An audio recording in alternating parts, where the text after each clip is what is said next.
उस्मानाबाद लोकसभेसाठी महाविकास आघाडीची जागा निश्चित झाली असली तरी अद्याप देखील महायुतीतला तिढा सुटलेला नाहीये. ही जागा जर भारतीय जनता पार्टीला सुटली तर बसवराज मंगळुळे हे उमेदवार असू शकतात. बसवराज मंगळुळे आपल्यासोबत स्वतः आहेत. काय सांगाल? अद्याप देखील महायुतीचा तिढा सुटलेला नाहीये. नेमकी जागा कोणाला सुटेल काय सांगाल? नाही, खरं आहे. आपण म्हणता तसं हे जागा एन-सी-पी मागत होती. पण एन-सी-पीची जी संघटना आहे या धाराशिव जिल्ह्यातली, या धाराशिव मतदारसंघातली, त्या संघटनेला मर्यादा असल्यामुळे भारतीय जनता पार्टीच, माझा आत्ताही विश्वास आहे, ही जागा भारतीय जनता पार्टीच लढवणार. आणि भारतीय जनता पार्टी लढवून ही जागा भारतीय जनता पार्टी हमखास जिंकणार, याच्याबद्दल माझ्या मनात कुठलीही शंका नाही आहे. दुसरी गोष्ट अशी आहे की मी हा मतदारसंघ गेल्या 1.5 वर्षापासून पिंजून काढतो आहे.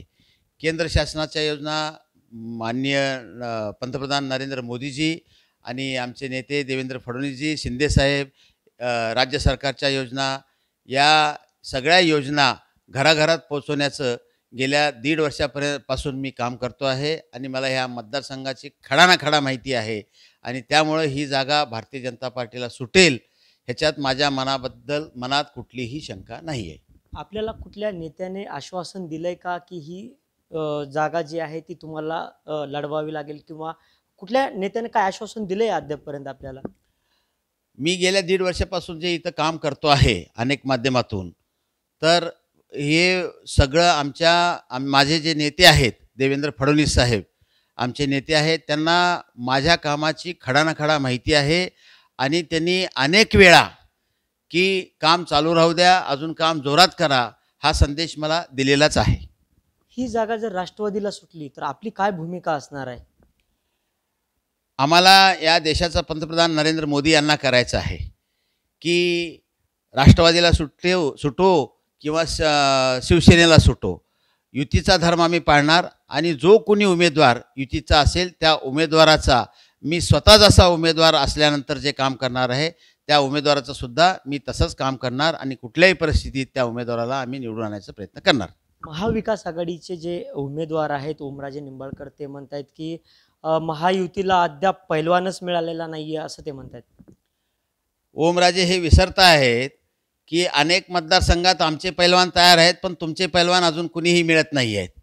तुम्ही मागच्या वेळेस खासदार होता म्हणून तुमची उमेदवारी पक्की आहे, पण महायुती असल्यामुळं, 3 पक्षाचे युती असल्यामुळं कुणाला द्यावं काय नाही आहे याचं विचारमंथन होत असतं. हे एका पक्षाचा विषय नाही आहे. पण तुम्हाला खूप वेळ लागतो, आमच्या पैलवानाला खूप वेळ लागणार नाही, चिंता करू नका. शेवटच्या 15 दिवसात येऊनसुद्धा आम्ही डाव साधू शकतो, हे मी ओमराजेंना तुमच्या माध्यमातून सांगू इच्छितो. मंगरुळे साहेब, आपण सत्य बोलता, प्रत्येक वेळेस आपण परखड बोलता. खरं सांगा, ही जागा नेमकी कोणाला सुटणार आहे? तुम्हाला जर ही जागा सुटली तर कशा पद्धतीने ओमराजेंसोबत तुमची लढत असणार आहे? बेसिकली मी आपल्याला सांगितलं आहे की या मतदारसंघात भारतीय जनता पार्टीची संघटनात्मक रचना जी आहे ती फार ताकदीची आहे. आम्ही प्रत्येक बूथपर्यंत पोचलेली आमची संघटना आहे. आणि आम्हाला अजून 2 पक्ष जुडलेले आहेत, जे एन-सी-पी आहे, अजितदादांची एन-सी-पी आहे आणि शिवसेना आहे. त्यामुळे निश्चितच या मतदारसंघाची आमची ताकद फार अफलातून आहे असं म्हणायला काहीच हरकत नाही आहे. आणि राहिली दुसरी गोष्ट की मला जर उमेदवारी मिळाली तर मी कसं लढणार आहे.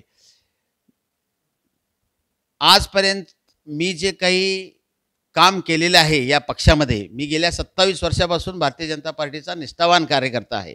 पक्षानं ज्या वेळेस जी जबाबदारी दिलेली आहे ती जबाबदारी मी पूर्ण ताकदीनं पार पाडलेली आहे आणि प्रत्येक वेळी रिझल्ट द्यायचा प्रयत्न केलेला आहे.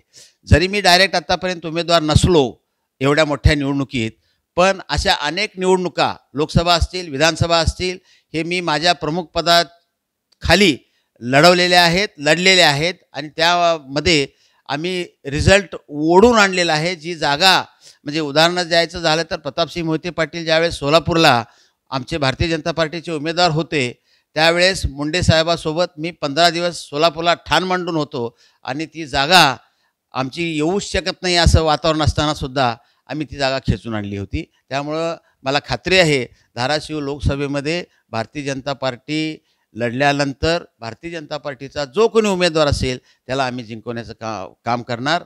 आणि मी परत एकदा ओमराजेला सांगू इच्छितो की तुमचे 1.5 वर्ष एकीकडं, आमचे 15 दिवस एकीकडं, आम्हाला तुम्हाला हरवायला 15 दिवससुद्धा सफिशियंट आहेत, असं तुमच्या माध्यमातून त्यांना मी सांगू इच्छितो.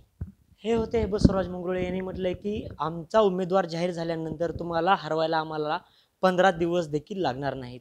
अझरुद्दीन शेख, टाइम्स नाव मराठी, मुरुम, धाराशिव.